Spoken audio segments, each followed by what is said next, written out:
আসসালামু আলাইকুম। সবাইকে ওয়েলকাম জানাচ্ছি যে যেখান থেকে আমার ভিডিওটি দেখছেন। আশা করছি সবাই অনেক ভালো আছেন। আলহামদুলিল্লাহ আমি অনেক ভালো আছি। তো ঈদের ভিডিও আমি সবার শেষেই মনে হয় নিয়ে আসলাম। আসলে ভিডিওটা শেয়ার করার কোনো ইচ্ছাই ছিল না। কারণ ব্যস্ততার কারণে আমি সেভাবে কোনো ভিডিওই করতে পারিনি। তাই আর শেয়ার করিনি। কিন্তু সবার ভিডিও দেখতে দেখতে আর মন মানল না। মনে হলো যেটুকু ভিডিও করেছি আমি ওটুকুই শেয়ার করি আপনাদের সঙ্গে। তো ভিডিওর মধ্যে ভুল ত্রুটি থাকলে অবশ্যই একটু মার্জনা করে দিবেন আপনারা প্লিজ। তো ঈদের আগের দিন সন্ধ্যার সময় আমার হাজব্যান্ড বাজার করে নিয়ে আসছে। তো সেই বাজারটাই আমার ছেলে বের করে নিচ্ছিল। আমি একটু অন্য কাজে ব্যস্ত ছিলাম, তাই আমি বাজার বের করতে পারিনি। ওই আমাকে হেল্প করেছে। ও ওর বাবার সঙ্গে বাজারে গিয়েছিল, তো বাবাকেও হেল্প করেছে, আমাকেও হেল্প করেছে আলহামদুলিল্লাহ। আর এই তো মেয়ে মেহেদি পরিয়ে দিচ্ছিল রাত্রের বেলা। আমার ননদকে দিয়েছে প্রথমেই, তারপরে আমাকে দিয়েছে, বাকি সবগুলোকে দিয়েছে ও মেহেদি পরিয়ে। কেমন হয়েছে সবাই একটু জানাবেন প্লিজ। তো তারপরে যে ঈদের দিন সকালবেলা আমি রান্নাঘরে চলে আসছি। তো সকালে কিন্তু আমি আগে খিচুড়িটা বসিয়ে দিয়েছি রাইস কুকারে, ওটা ঘরেই দিয়েছি। তারপরে এটা খড়ির ঘরে চলে আসছি। তো প্রথমে দুধ সেমাইয়ের জন্য আমি দুধ রেডি করছিলাম। তো আমাদের বাসায় আবার ডায়াবেটিস রোগী আছে, তো দুইভাবে আমাদেরকে সেমাই রান্না করতে হয়।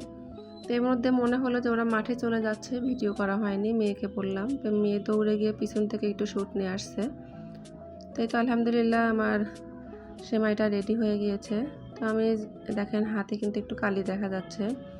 আসলে অনেক দিন পর আমি লাকড়ি চুলায় রান্না করছি। আমার মনেই ছিল না যে আমাকে সতর্ক হয়ে কাজ করতে হবে। কোথায় থেকে কালিটা লেগেছে আমি টেরই পাইনি। পরে মনে হলো যে আমি লাকড়ির চুলার মুখ থেকেই কালিটা লেগেছে।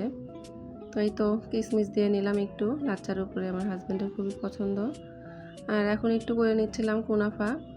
তো আমি লাচ্চাটা চুলার উপরে ভেজে নিয়েছি, তারপরে দুধটা মিশিয়ে নিয়েছি আমি নিচে, কারণ লাকড়ির চুলায় অনেক হিট হয়। দুধ মেশাতে গেলে দেখা যায় যে লাচ্চাটা পুড়ে যাচ্ছিলো, তাই নিচে রেখে আমি দুধটা মিশিয়ে নিলাম। আর এখানে একটু ভেজা জর্দা করে নিচ্ছিলাম, এটা সামান্য পরিমাণই করেছি। এটা শুধু আমার হাজব্যান্ডই খায়, অন্য কেউ খায় না। তো যারা ভিডিওটি অন করেছেন প্লিজ একটা লাইক করবেন, ভালো লাগলে একটা ফলো দিবেন, আর যারা ইউটিউব থেকে দেখছেন তারা একটু সাবস্ক্রাইব করে পাশে থাকবেন। আর এই কাজটি যারা অলরেডি করেছেন তাদেরকে অসংখ্য ধন্যবাদ। তো এই তো রান্না করার পর বাইরে চলে আসছি, খাসি জবাই দিচ্ছে। আমার হাজব্যান্ডই সবসময় জবাই দেয়, সব গরু ছাগল যা আছে, শুধু আমাদের না, আশেপাশে যারা আছে তাদেরটাও দেয়। তো খাসিটা জবাই দিয়ে গরুটা জবাই দিয়ে আসছে, তারপরে যে খাসি নিজেই বানিয়ে নিচ্ছিল।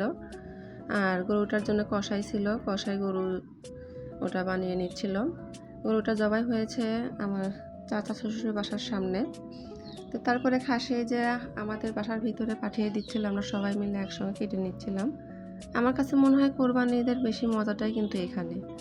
তো আজকে এখানেই রেখে দিব। সবাই অনেক ভালো থাকবেন, সুস্থ থাকবেন। আল্লাহ হাফেজ।